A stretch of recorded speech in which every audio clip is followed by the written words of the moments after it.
אותו איפשהו מערכת קדימה. Our guest, so I'm happy to present our guest this evening, Bernadette Lessel. She's actually our first foreign guest that arrives in flesh for quite a time. I guess I'm not exactly. I don't remember exactly if it's still since 2019, I think. And so it's a pleasure to have her here. Bernadette is a postdoctoral visitor here at our institute. She gives a course called Einstein's Unified Field Theory, which is given on Thursdays. I think you can still come and join some of the classes, although you won't get credit at this point. But it should be an interesting experience. So, and as I said, she came from the Max Planck Institute for the History of Science in Berlin. She studied mathematics and physics at the University of Marburg, and then received a PhD in mathematics in Göttingen. And since 2000, but the mathematics was the title of her thesis was Shape Space in terms of Wasserstein's geometry and application to quantum physics. So you can see the connection to physics. And since 2018, she has been a postdoctoral fellow at the Max Planck Institute for the History of Science in a group called Historical Epistemology of the Final Theory Program, headed by Alexander Bloom. He taught here in Jerusalem a few years ago. If you had the chance to listen to him, and in this, her work is part of the work of in this group to study the historical origin of the mathematization in modern fundamental physics. So the title of her talk you can see in front of you. So I'm very pleased to have you here with us, Bernadette, and we are looking forward to hear you.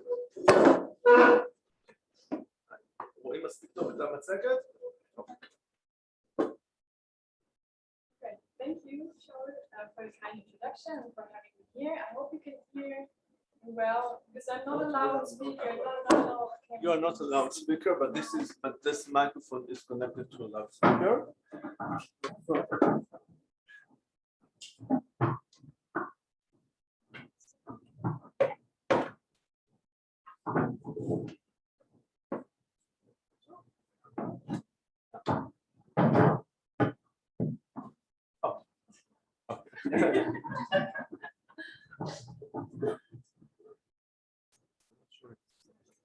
That's right. That's yeah. Hopefully. No, it usually. Is that better? I might move a little, so I might stand here.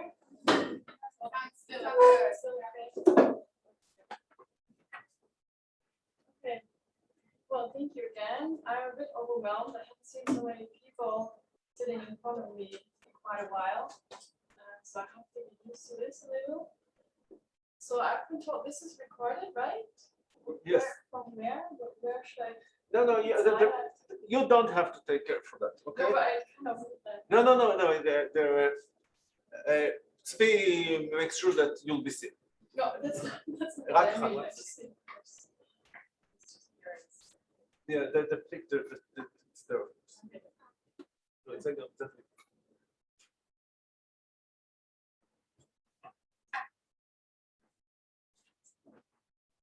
Okay, so I want to talk today about the relevance of unified field theory, program for the genesis of quantum gravity. I've been told that not all of you are working in the history of physics, so I've prepared a small introduction to explain the words a little, to set the stage, so to say, and hopefully from there you can follow me a bit better, at least from the words, and maybe understand also why I think this is an interesting thing to think about. That would be the that would be the first part of my talk. The second part would already be part of my argument. So I would like to introduce to you a few traces of unified field theory that I think can be seen in the early development of quantum gravity. And starting from those traces that I think are there, I would like to try to convince you in the third part of my talk that these traces are relevant enough or influential enough to really take them seriously as a serious influence for the genesis of quantum gravity. And in particular, bring to the stage another person, which is Wolfgang Pauli, who hasn't been on that stage, on the quantum gravity stage so much. And I would like to try to convince you that Wolfgang Pauli is actually equally than the other founding fathers of quantum gravity to be seen as, well, also one of them.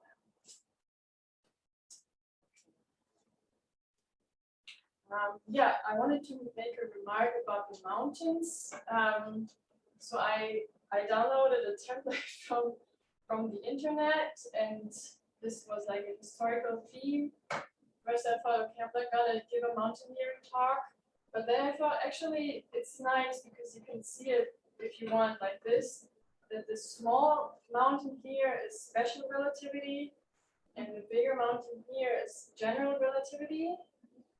And then on the other corner here is quantum theory, and the biggest mountain here, the highest top, so to say, is a unified theory or quantum gravity or something that those other guys, well, where you want to go from those other tops. Okay, let's start with an introduction of the words quantum gravity and unified field theory. What does it actually mean? Let's start with quantum gravity. So for those who haven't heard of this yet, it's, well, still hypothetical fundamental physical theory, hypothetical in the sense that there is no such theory yet, but people are trying to find it. And it aims, or it's supposed to aim at a quantum description of gravity.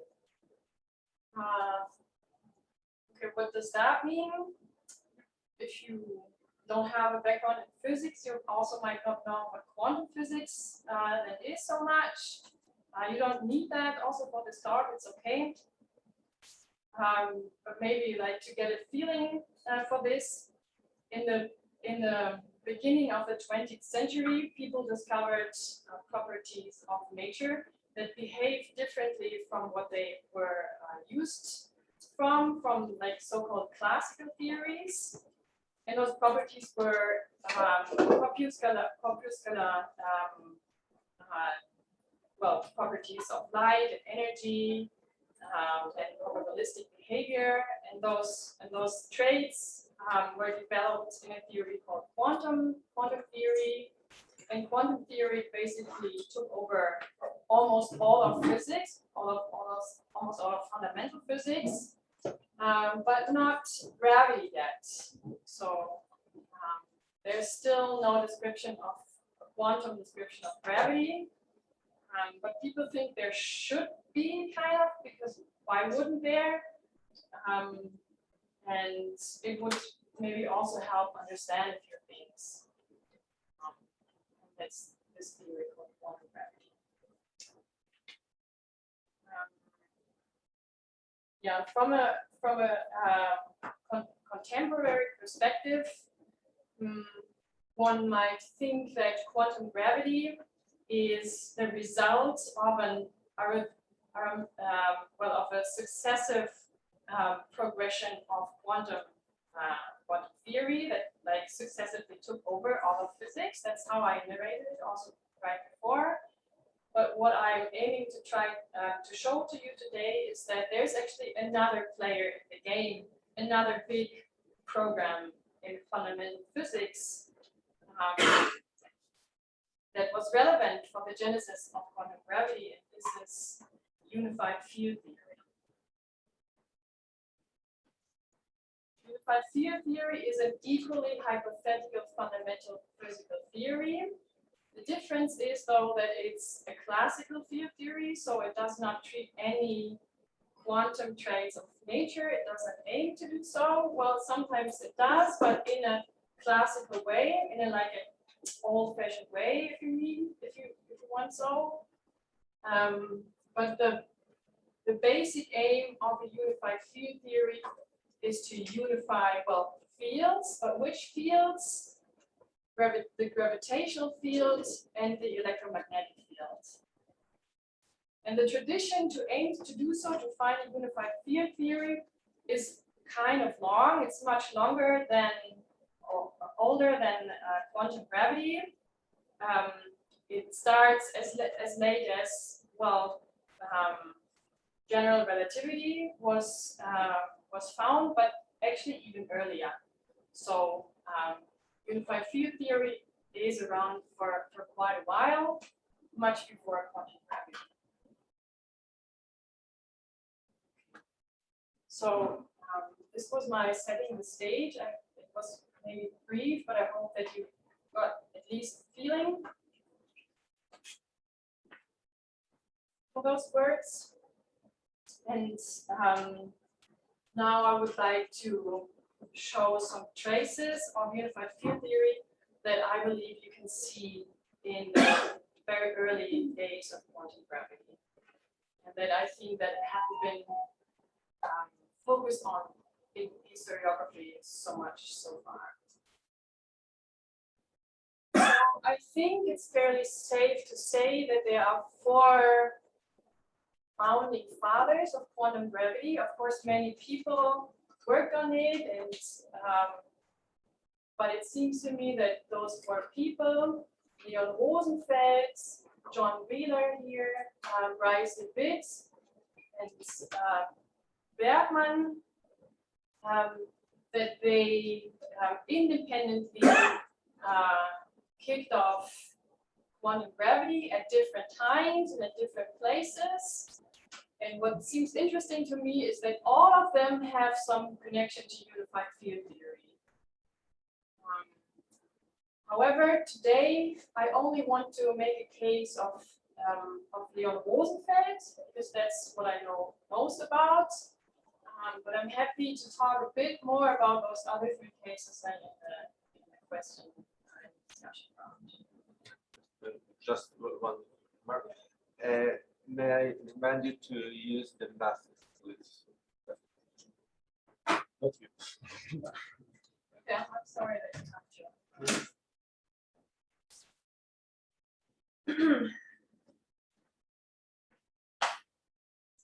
Right. Do you want to come in maybe?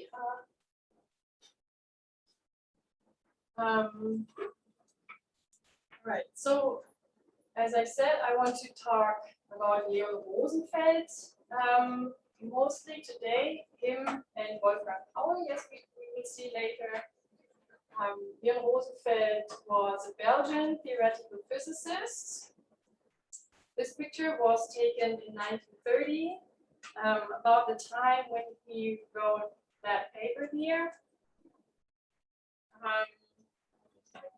This paper is called Zur Quantenung der Wellenfelder.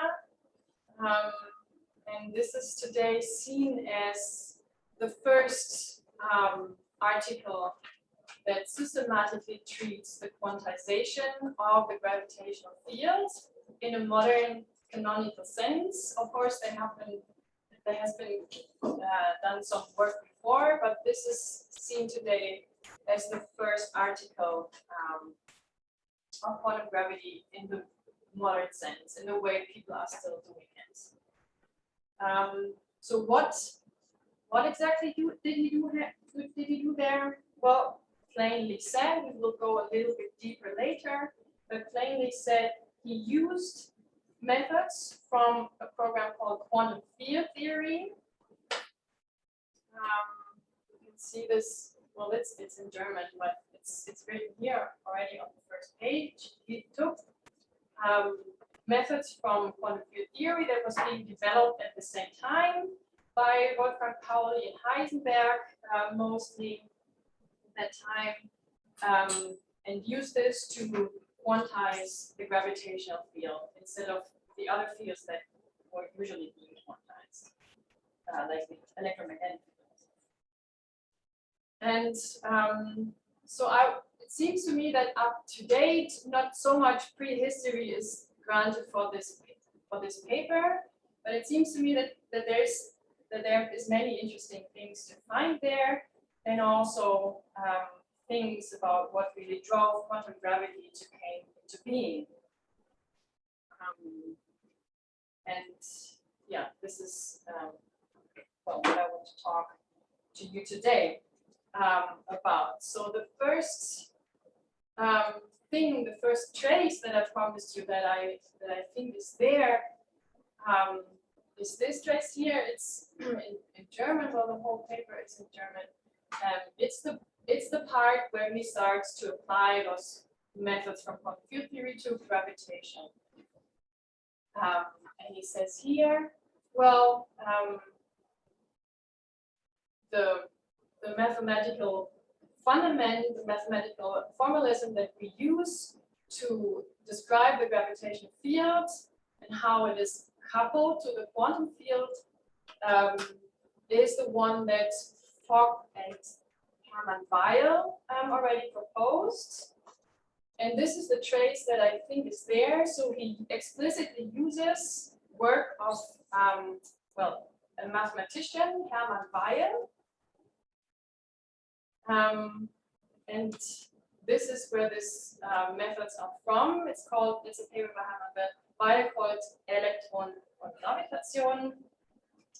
And in this paper, Hermann Weyl develops, well, being in the tradition of unified field theory, he develops a way to couple quantum fields to gravitation, to the gravitational fields and the electromagnetic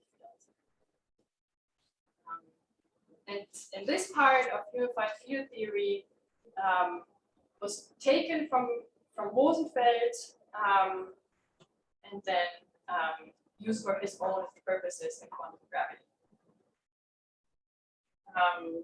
And not only this paper is in the tradition of unified field theory, Hermann Weyl in general is known as a main figure of unified field theory. In 1918 already, so this is 1929, so more than 10 years later, he published one of the most famous paper in unified field theory, which he introduced the notion of gauge. You might have heard that. And he's still very famous for this. And yeah, and this method is still being used in physics today. So in short, Rosenfeld on the left here, trying to do quantum gravity, explicitly used methods from unified field theory invented by Hermann Weyl. And this is Hermann Weyl, by the way. So the question now is, why did Rosenfeld start using methods from unified field theory in the first place? Well, it was actually not his own idea, but it was the idea of Wolfgang Pauli, whose assistant Leon Rosenfeld was at that time. So you see here that Wolfgang Pauli is actually only 4 years younger. Older. Older. Thank you. That way, yeah, older than Rosenfeld. And he came up with the idea, but why did he do that? This is actually another nice picture. This is Pauli here, and this is Rosenfeld here. This is Niels Bohr here. I don't know who the other guys are. This looks a bit like Mr. Bean, but I'm not sure.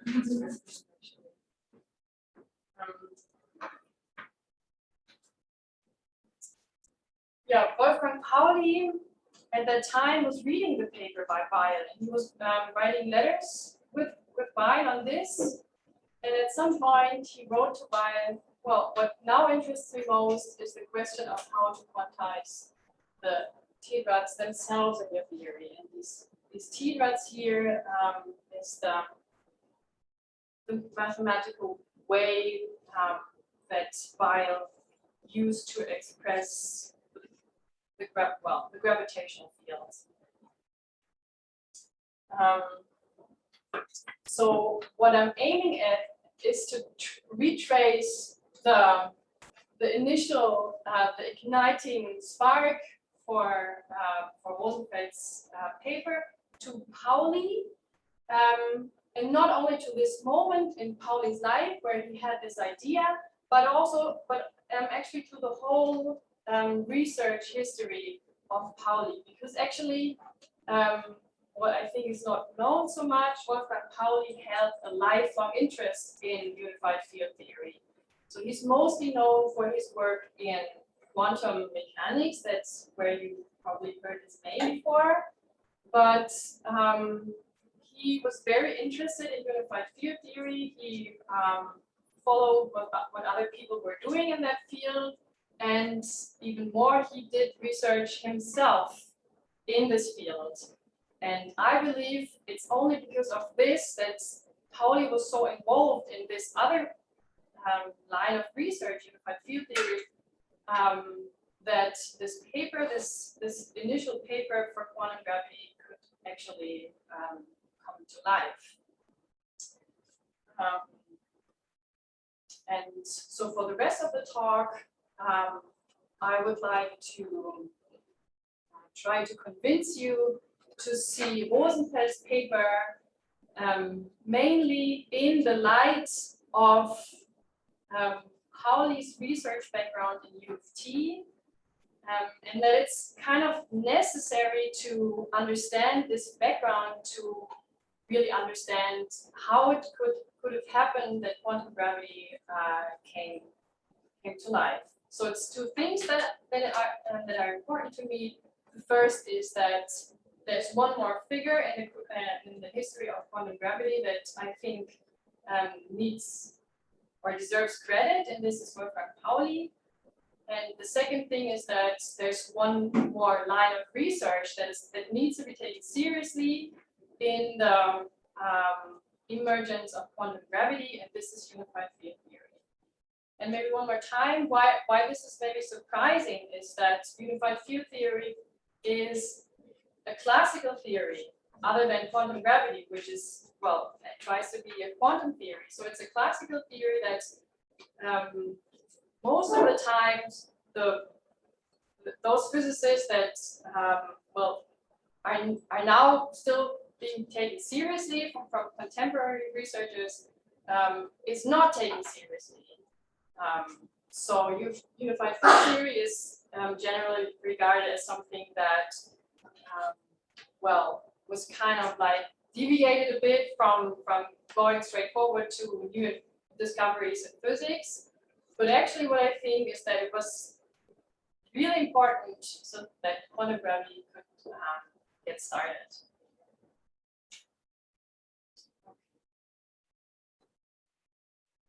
So for the sake of this talk, I divided Pauli's research background in unified field theory into five phases,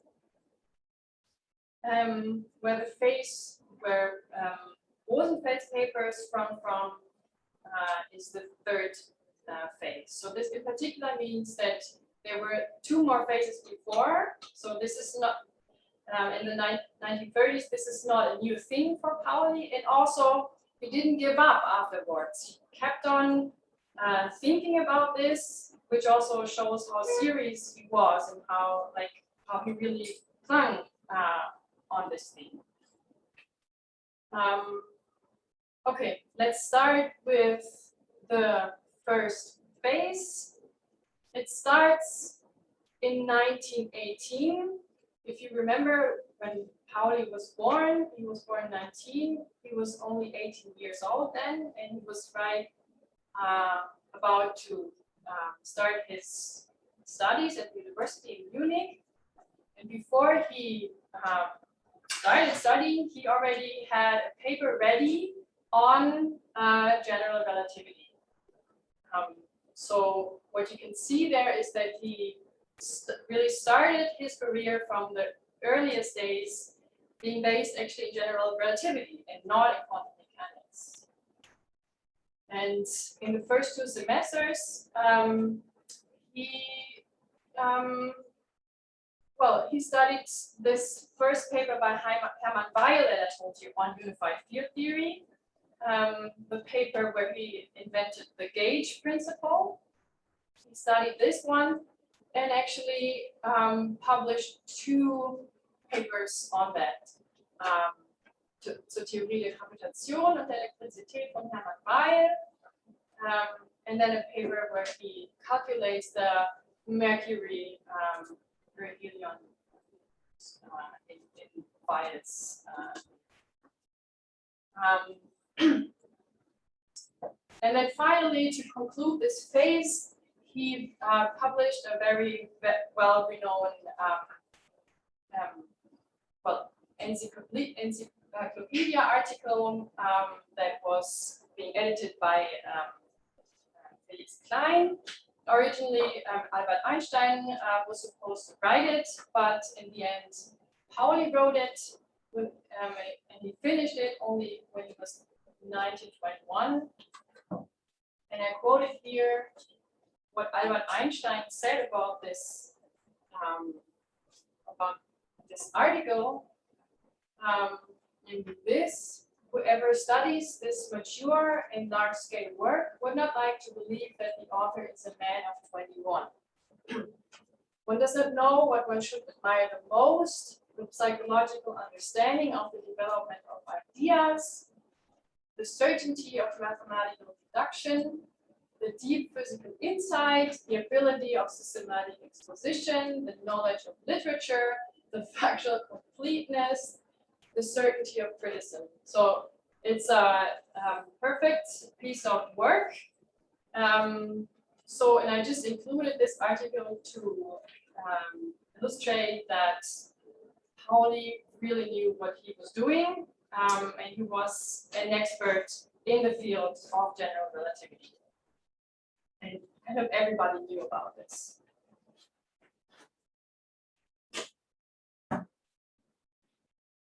But then after that, so he studied with Arnold Sommerfeld, who you might know is a famous person in quantum mechanics. And he would later say that he's grateful to Arnold Sommerfeld that he brought him on the right track, which would be quantum mechanics. So he turned his back against general relativity and unified field theory and focused on quantum mechanics. And really made a name for himself very early on. So quite some time passed, 7 years, and then things changed suddenly with the publication of a very famous article, and this is the quantum theory of the electron by Dirac.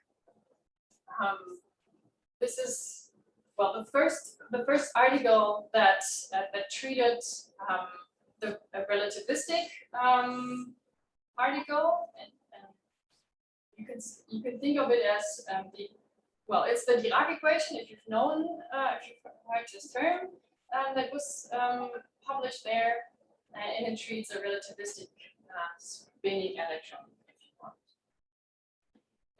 And this article kind of opened the gates for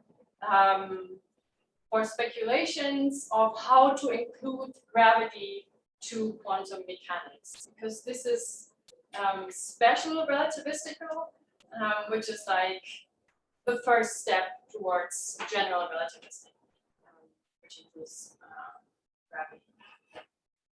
And before that year, he was really like being nasty to his friend Klein, who dealt with, might have heard of approaches to deal with 5-dimensional space-times, to deal with gravitation and electromagnetism, and that was his friend Klein was doing, and he was really nasty about this and saying that people shouldn't do this and try to rescue the wave picture of quantum mechanics by trying to, well, incorporate them in these 5-dimensional spaces.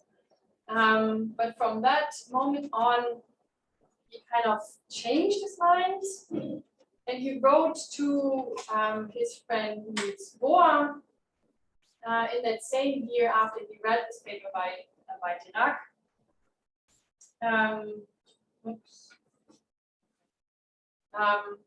In the last few days, I've been thinking further about how the new Dirac equations relate to general relativity. Connections with Klein's 5-dimensional formulation have also emerged, and I would be very interested in talking to him about this. And this is not the only time he wrote this to Bohr, and he also wrote this to Dirac even, and he of course also wrote this to Klein. So he was very eager, and then eventually he traveled to Copenhagen to meet Klein and to discuss this out. But unfortunately, they both came to the conclusion that this is not a good way to go, and you wouldn't lead anywhere. And I read in the recollections of Klein that Pauli and Klein actually drank wine on the death of a 5-dimensional. So that's basically the end of this second phase. But the next phase, the third one, started already in the next year, 1929, when this other important paper was published. So you can see Pauli's senses were open for this topic, and you, by himself, he read this article, Electron and Gravitation by Hermann Weyl. And first he was very skeptical. I included here this kind of long quote though, but I think it shows also, first of all, the character of Pauli, and also it shows that he is a bit torn between being skeptical of this unified field theory, non-quantum mechanical, nonsense a little bit, but on the other hand, he's also curious. Let's see. So here, first he said, okay, this is my translation. So to English. So I hope it's roughly okay. So he wrote, I have in front of me the 8th issue of the Proceedings of the National Academia. Not only does it contain a paper of yours in the physics section, but as it says above your paper, you're now at home in a physical laboratory, and that is at Princeton. I hear that you even hold a professorship in theoretical physics in America. I admire your courage, for the conclusion seems irrefutable that you want to be judged, at least for a while, not by your successes in the field of pure mathematics, but on the basis of your faithful but unhappy love for physics. Forgive me if I continue to regard you as a mathematician, otherwise I would have to investigate how the measure of your enthusiasm for physics relates to the extent to which your proposals of Reformation physics have proved themselves so far. So kind of harsh words, saying that, essentially expressing that what Hermann Weyl does is mathematics and it has nothing to do with physics, and he shouldn't even start calling it physics. But then in the same, a month later, he saw a longer article of that same theme somewhere else by Weyl, and this had changed his mind. Here he says, after studying this work, I think I have now really understood what you want. An AMAT, which was not the case earlier. First, I want to emphasize the side of the matter on which I fully agree with you, and this is your approach to including gravity into Dirac's theory of the spinning electron. So this is the crucial part, and this is precisely how Weil included gravity into Dirac's theory of the spinning electron. That's precisely how Rosenfeld, how Rosenfeld managed to quantize gravitation. And that's the trigger here. What now interests me most, you've seen this before, is the question of how to quantize the T-beds themselves in your theory. And I'm very much looking forward to discuss all these issues with you in Zurich and hope that we continue to work well together. So this is a kind of like, nasty side remark to Einstein. So let's go to the quantization of fields and kind of, down with the teleparallelism. This is what Einstein had been trying at that time. Also unified field theory. A bit similar to what Weil was doing. But Einstein, as you might know, he was very skeptical about quantum theory or quantum mechanics, and he, for all of his life, tried to kind of find his own interpretation for quantum mechanics that would be a bit less odd, less quantum mechanical-like, and so he really was on a different path. But Weilstein and Weil, on the other hand, and this was very innovative, he found a way to combine the old classical unified field theory with the new quantum fields. And he found a way to couple these things. And this is the basis of this. All right.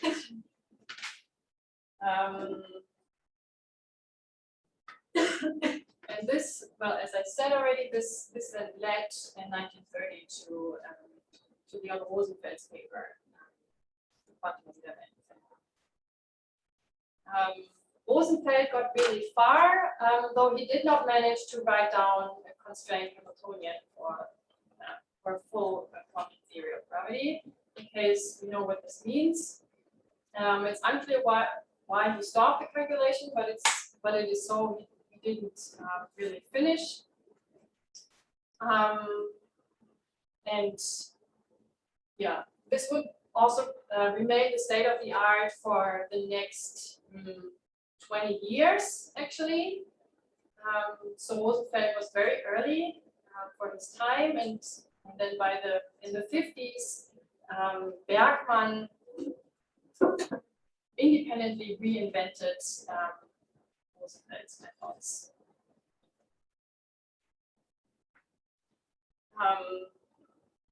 So now I've showed to you two phases that came before the publication of Rosenfeld's paper, then the phase which led to the publication of Rosenfeld's paper.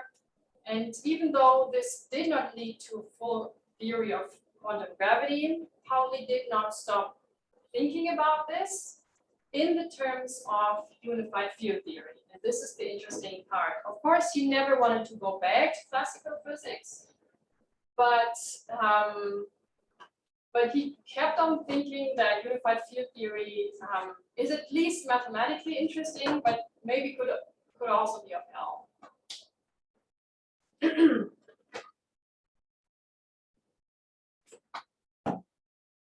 So the next phase and I'm continuing to present to you further phases of research in Pauli's life that concern unified field theory, just to convince you that unified field theory was really important for Pauli, and that his whole striving really incorporated to coming back again and again to this topic, which I think is an important part for the argument that I'm trying to make. So the next phase then would be 2 years later with his then assistant Jacques Solomon. It's in French, unfortunately. They published 2 papers about what he initially thought you shouldn't be doing, namely an account of unified field theory in 5 dimensions with wave dynamics coupled as quantum fields. And then in the next year, something which is really untypical for Pauli, he single-authored, published 2 parts on this topic über die Formulierung der Naturgesetze mit 5 homogenen Koordinaten. So this shows that he was really eager to work this out, and Perhaps you translate that. I mean, I think it's yeah, not so important to know exactly what it means. Just as I said, it's okay. So literally, it means on the formulation of natural laws with 5 homogeneous coordinates. So as I said, it's a work in this 5-dimensional business, and this bears importance because Pauli was one of those people who really liked to well, give his own ideas to his assistants for them to work them out, and he really liked having these ideas and then other people working them out. And in this case, he really thought that only him could really do this, and he spent quite some time to publish, as I said, single-authored and barely in discussion with his assistants, these 2 volumes on this topic. And then finally, oh yeah, no, that's the next part. Just wanted to mention that all the time, Pauli was actually in contact with Einstein, who was one of the leaders in unified field theory, which is just then an extra, and it did one further hint for how important that was for Pauli. And Einstein, of course, was very happy to have Pauli on his side, because by the time Einstein was already quite isolated with unified field theory, like no one really did it, other than, well, Einstein and the assistants that he had, and then from time to time Pauli. So this, I think, is also very important to know. And in those years, Pauli often had private things to do in Berlin, where Einstein was living at that time. So they regularly met and discussed about this matter. And the editor of Pauli's collected scientific letters, it's von Mayen is his name, and he says that, well, Pauli did not think that it would help for the problems in quantum field theory, but he was interested in the mathematical side, and yeah, wanted to see how far he could go. Yeah, here in 1933, he even writes to Dirac about this, and I think this kind of captures nicely the spirit in which Pauli worked on this. And this is actually Pauli's own English. So this is not my bad translation, this is Pauli's own bad English. And this goes, I write now a paper about the 5-dimensional theory of electromagnetic and gravitational field, and particularly about the role of your equation in that theory.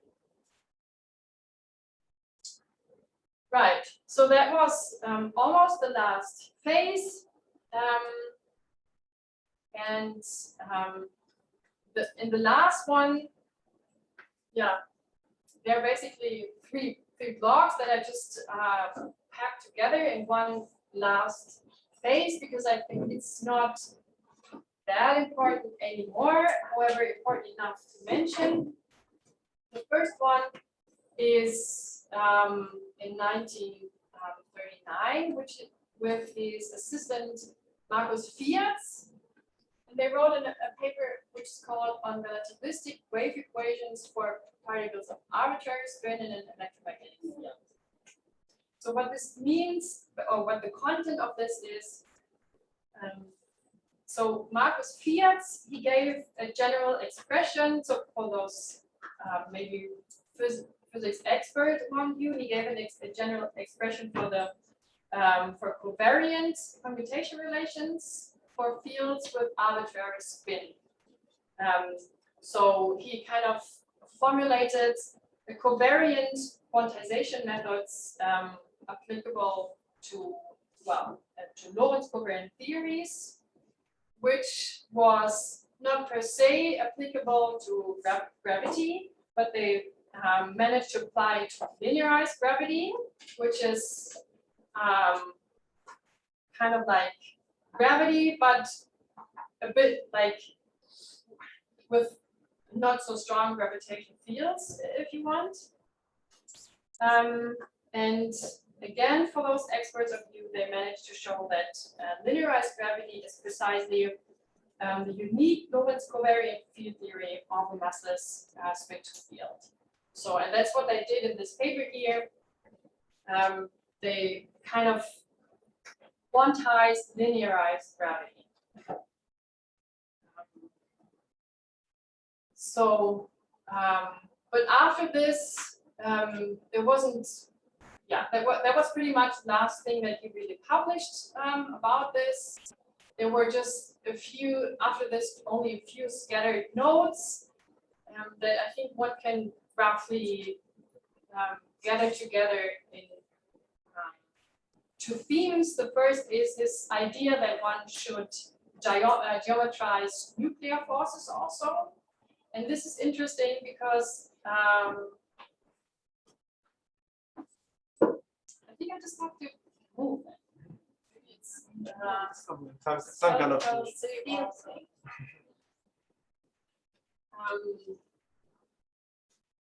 so this idea of geometrization of nuclear forces is in this respect of unified field theories because general relativity is thought of a geometrization of gravity, and the other forces were all being treated as quantum fields as a not geometrized. But then in 1953, for some reason, we had this idea that, okay, you also have to geometrize the other forces, which is of course very much in the spirit of unified field theory and in Einstein's thinking. And then finally, he tries to find a connection of gravitation and the cutoff moment in QD, so a relation to one of the big problems that were in quantum electrodynamics. But to my knowledge, he didn't really publish anything about it. So it was just to show that it stayed on his mind, and that he continued thinking about this. So, yeah, actually, I'm much quicker than I expected to be, but that's maybe good because then I have a few minutes for my,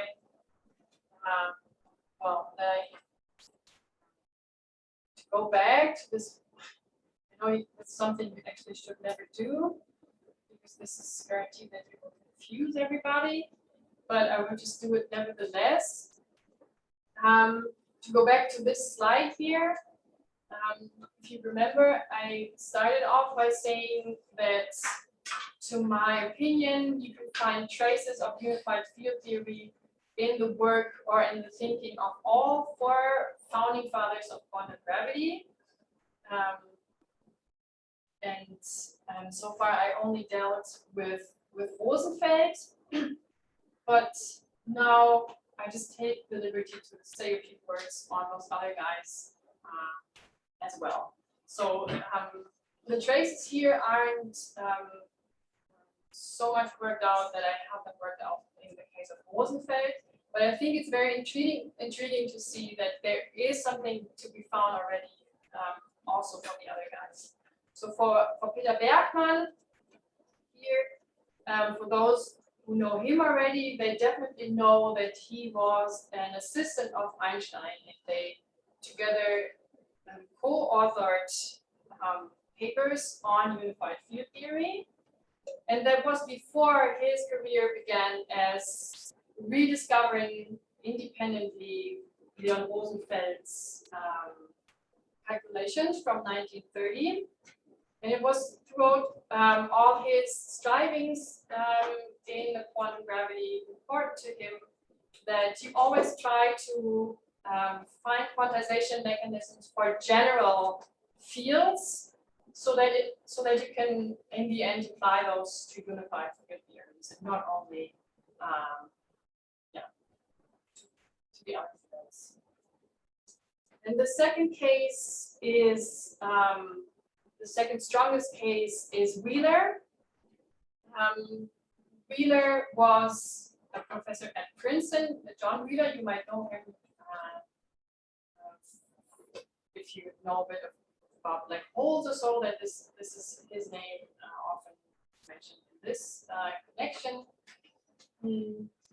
At the time when Wheeler thought about quantum gravity, him and Einstein were both at Princeton.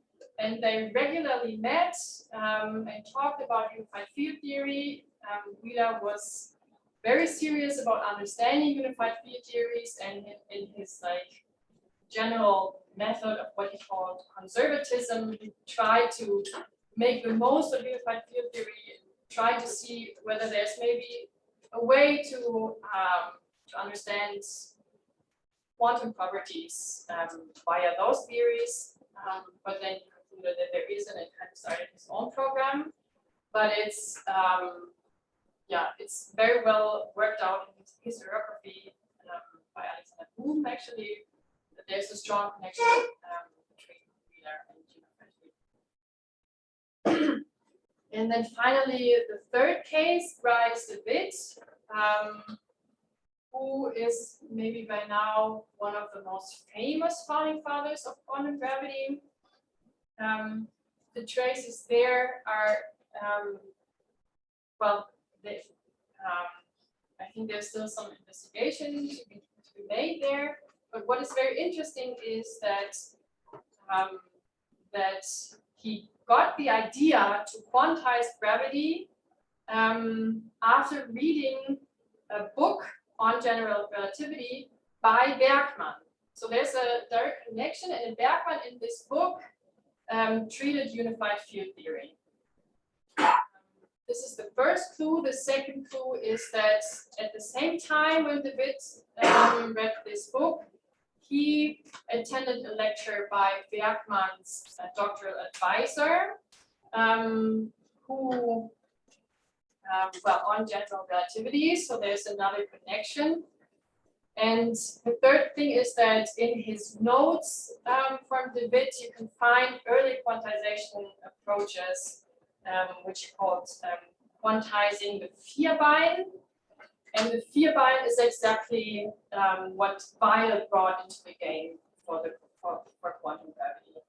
So there must be, to me, it seems that there's a very strong link to unified field theory having an influence on DeWitt's studies of quantum as well. So these were my arguments why I think one should re-narrate the whole genesis of quantum gravity a little bit by taking into account, or by taking seriously, the influence of an already abandoned classical theory, which is unified field theory, and also to give credits to a further person than those four people here, namely to Wolfgang Pauli, who I believe, without his research background, being both in general relativity and unified field theory and quantum field theory, I think only because of this, it was possible that there was a moment in which those things were brought together and brought about something new, which was then quantum gravity. That's it. Thank you very much.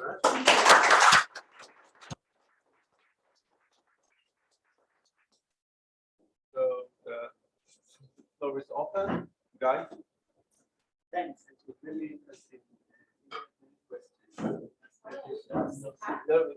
Just a way. Okay, so thank you. It was very interesting. There's many questions, and then we'll ask them yourselves. Okay, okay. Somebody else. So, Okay, so maybe the first question is whether we should give Einstein a little bit more credit because it's a teleparallelism of 1928, which, as far as I understand, introduced the tetrads. When Pauli was talking about quantizing the tetrads, she obviously had Einstein's work in mind. you mean credits for quantum gravity? No, I don't know. I don't think at all actually, because as I said in this one quote here, sorry for forwarding again. So you see here this last sentence. I think it's a bad translation of line. In German, it's like nieder mit dem Teleparallelismus. So both Weil and Pauli didn't like Einstein's teleparallelism at all, and there were a few people trying to connect it to couple this to quantum matter, but yeah, this was not successful. So they were both against this and explicitly used Weil's approach, which also used tetrads, but the geometry there was still different. So in Einstein's teleparallelism, he used those tetrads to define the connection, and from there on to define all those geometric quantities. And in Weil's case, which is, by the way, the same as Vladimir Fock's approach, we should definitely give Fock more credit. He used a covariant spin-off derivative as the foundation to define connection, and from there on the geometric quantities. So it's a different geometry. They both rely on tetrads, but it's still it's a different geometry. Okay. So I think there was another quote about Pauli writing to Weil about quantizing the tetrads, and that was after Weil 1929.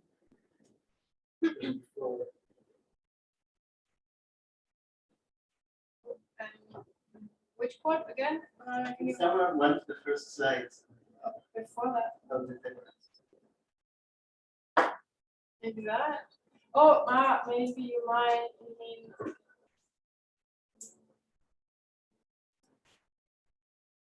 Yeah. Yeah. Yeah. This one. What's So is this one after Weil's 1929 paper? No, this is actually I repeat this part actually again. Sorry. So this is It's the same. it's the same. Yeah. Okay. Thank you. And you can add one more, and then there are others. Just if you could say something about the relation between UFT and quantum field theory. It's something accepted view on this. Okay. Well, okay. I was kind of trying to do that all the time, but apparently I didn't do a good job. So, okay, so U of T is a classical field theory, right? So it aims as a classical unification of classical fields, namely the gravitational field and the electromagnetic fields. Sometimes people also try to incorporate quantum properties in terms of classical fields, but the main idea is the basic concept is a classical field. And on the other hand, quantum field theory, as the name says, is the quantum mechanical treatment of fields. And mathematically, there is no relation, and the connection really is only there in that moment where Rosenfeld uses the methods from quantum field theory and applies them to unified field theory, in Weyl's terms. And why is this possible at that point? Because Weil managed to bring a new element to unified field theory, and this is quantum matter. So we used conventional unified field theory, so the unification of gravity and electromagnetism, and coupled quantum matter to these classical fields. You mean like spiders? Yeah, so exactly. So Weil actually used his own Weil spinors, but then Rosenfeld actually then used Dirac spinors and oopsie again. But that's how those things go together. So Weyl's theory was already includes some quantum theory. Yeah. So it was But not it's- totally classical. No. At that moment, it was not. It wasn't totally classical anymore. But it was still not. So the fields were not quantized. It was still classical fields of gravity and electromagnetism, and then the quantum matter coupled to those fields, but it was some sort of hybrid thing. Those fields themselves were not quantum, and this is actually what Rosenfeld tried to do, to quantize those classical fields so that it's a fully quantum theory. Well, my question was partly answered now. I was wondering about the fact that you were very surprised at the classical origins of a modern theory. And when you said first like unified field theory, so Maxwell's work is kind of like, I don't know, this is totally not my century, but is it in its own a unified field theory, and it's the origin of many other quantum electrodynamics and such later on. So I was wondering whether it's the incorporation of the mathematical terms themselves as they were in the classical theory, or the concepts or the perception of the classic notions. So that we kind of Okay, so electromagnetism per se is a classical theory, right? And of course, there was then eventually also a quantum theory of electromagnetism, quantum electromagnetism, and why I think it's surprising that unified field theory plays what seems to me a very important role is that historically unified field theory was never really being taken seriously by those components of quantum mechanics or quantum theory from the early days. These were two separate communities also.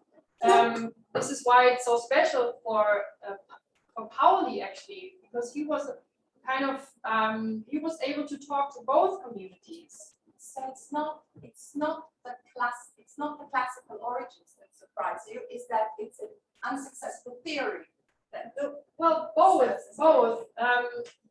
It's also that it's a classical theory. I mean, it's unsuccessful because it's a classical theory, and also if you look at it from a contemporary perspective, also it's not what you would expect, because the narrative is kind of quantum physics is so successful that it just slowly takes over all of physics. But there has been like this other influence actually that seems to have been very important, which is disjoined almost from the quantum theory. Yeah, this is, I think, what's surprising. Kathy? Thank you. It was very interesting. I was wondering about later interactions between Hermann Weil and Pauli, because Hermann Weil was at the Princeton Institute for Advanced Study from 1935 until 1955. Pauli arrived there in 1940. So there was an overlap time of 15 years, in which I was wondering whether there were any later developments or influences that you know about or noticed in the works of Pauli from Weil, and perhaps even vice versa? So I'm not aware that they've worked together on this topic. Also, Einstein was at Princeton at that time, and I think they planned to work together, but never really did. And I believe that Weil was just doing something else at that time. So Pauli and Einstein did convene about these things or talk about these things. But Weil, to my knowledge, is just out of the game.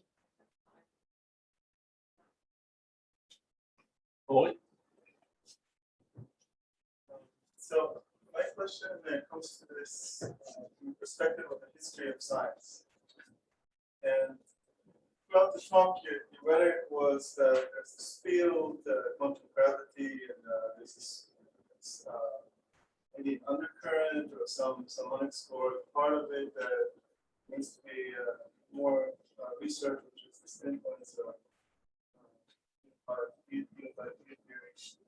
But the worry is that quantum gravity is not a field; it's a bunch of various attempts to make progress, and there's no universal agreement to what direction is the progress, where the progress should go. And it seems like there might be various, opportunistic sort of attempts to go in different directions. And there's no big story to tell about these opportunistic attempts because there's still no field to talk about. So I think there is a field. It's not a homogeneous field, but I believe there is a field. And of course, new approaches that are not that do not use constrained Newtonians. I guess they do arrive, but so most of the things that people nowadays do, they do rely on those methods that were invented at that time. So it's not very homogeneous, and it's not. I mean, it's not a. I mean, it can't be homogeneous because there is no such a theory yet. But I still think that the main ingredients are there, and that there are these 4 people that have kicked it off.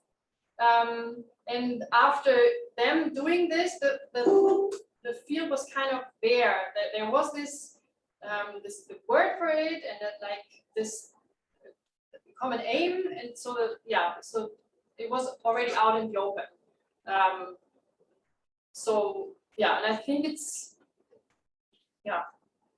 it seems to me enough to call it a field, enough for this purpose in any case. Okay, I have a few questions, which would be more also. Let's start for a little bit more, say, methodological for you. You talked about the origins of Rosenfeld's paper. So that was the main purpose of the talk. The argument was to put Rosenfeld's paper in the context and talk about its origins, but then most of the talk was not about Rosenfeld. It was very little about Rosenfeld, but it was about Pauli. So this perhaps makes a little bit of question, because then I would ask, if that was so important for Pauli, why did he give his assistant Rosenfeld writing this paper? Well, So because I would assume that if it was not so important for him, okay, then it could give it to an assistant. I mean, both happened, right? I mean, first of all, Pauli did write these 2 volumes on this 5-dimensional approach by himself. So it was this is very unusual for Pauli. And for the other part of the questions, you have to know a bit of the character of Pauli. So he really liked working things out with his assistants. And there are multiple quotes that you can find of him saying that he really likes or enjoys having the ideas and then giving them to other people to work them out. He kind of was a bit lazy or so, even when you want to think of it like this. So that was kind of how he did it. But the other paper theory you showed was something that you wrote with the assistant, and this is something that the assistant wrote alone. So was it common to him to give it totally to assistant? I mean, I guess Rosenfeld was also capable enough to do it by himself. I mean, Rosenfeld himself also had a background in unified field theory. He himself also worked on this 5-dimensional business when he was in Paris a few years ago.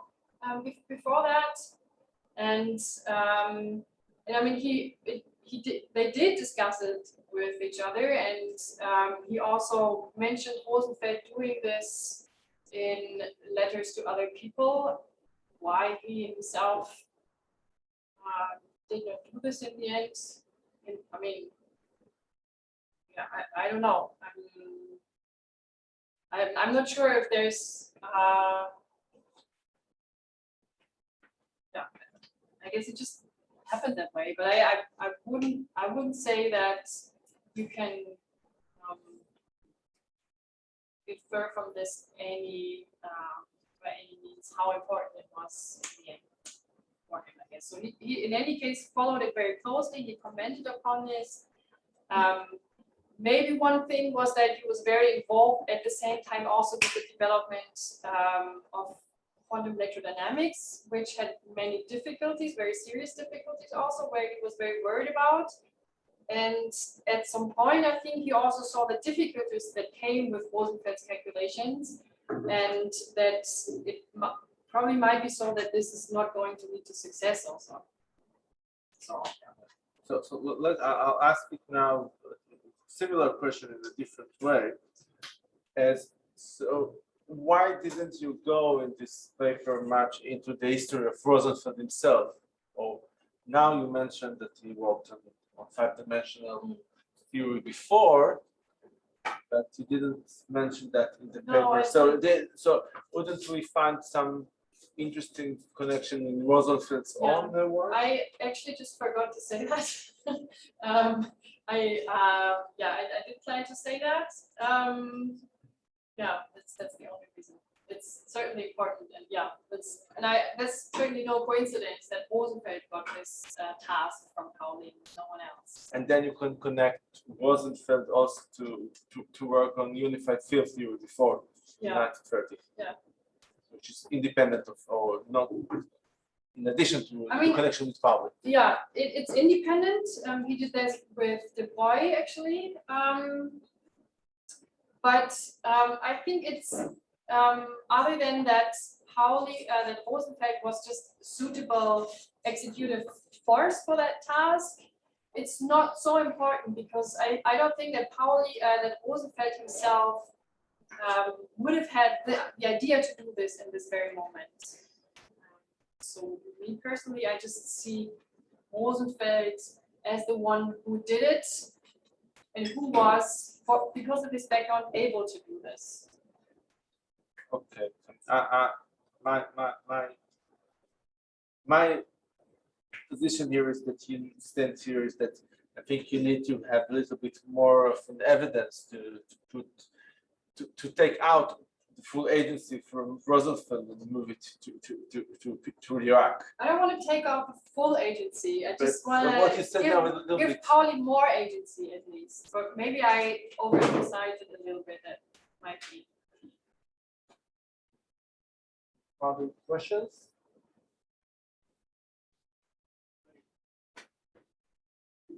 A bit of a continuation to Charles' last question. Actually, I was wondering who are the leading candidates or the leading theories of influences on the development of quantum gravity theory? What, At that time, or when now? Look backward, with research, with current research. What do we usually say when we look at it? How unique is your proposal? What are if it's only this very Yeah. specific, I very mean- specific group of people, or can we think in more general terms So, or other terms? so General terms. yeah, that was what I was trying to say with this slide. I believe that those 4 people were the ones who got this started and were the main people involved. Of course, other people joined, but then the field was already there. It didn't have to be invented again. So I think the So we don't have like any other potential influences coming from older cultural perspectives or like responding to the political problem. So I'm not saying this is the only influence. I'm not aware of anything else other than quantum field theory, but I'm also not saying there is no. I'm just saying I think there is this further influence, and I think it should be taken more seriously. That's all I'm saying. I have another question, which is, you said that there is this strong gap. It's beyond your talk. There is a long gap between Rosenfeld and Wheeler, or whoever was the second paper that was written there. Definitely. Bergman. Okay. And then I guess there are some explanation of this large 20 years or so of difference. Could you say something about that? This is a very good question, and so it's a bit of a puzzle why Rosenfeld's work didn't have a larger impact.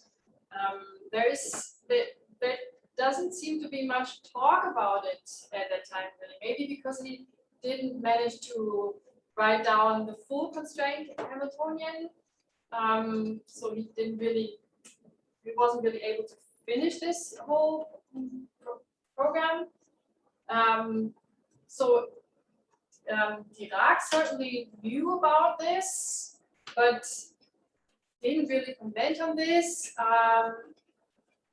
And I mean, it's no coincidence that Bergman independently reinvented it. He simply didn't know about Rosenfeld's, and his paper kind of really, and also Pauli was very skeptical about this paper. He wasn't very happy about this. Maybe that's why it wasn't promoted so much. So yeah, it kind of, people just didn't know about it, and so it disappeared. And that can be connected also to the fact that the connection to the unified field theory did not help, or not?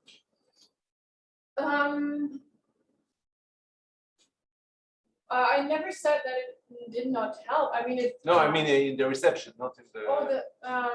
You mean that that this could be a reason why the reception wasn't better? No, I don't see that this was the reason. I think the main reason was really that Pauli was very skeptical, and that he just wasn't very successful, and people didn't know what to do with it, really. Guy? Try to see more about the retrospective plastic gravity from the field. So obviously you mentioned games, the idea of many dimensions, it's a times, it's a race. You can say Do you mean like techniques that were being used then? techniques, concepts, or what influence on the shape?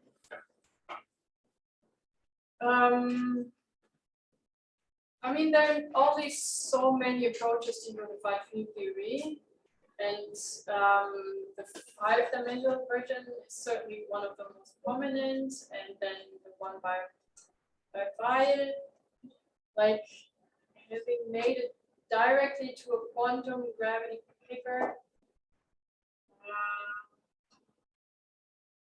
I mean, Wheeler certainly investigated quite a large range, I think, of unified field theories, but I have to say I don't know which exactly.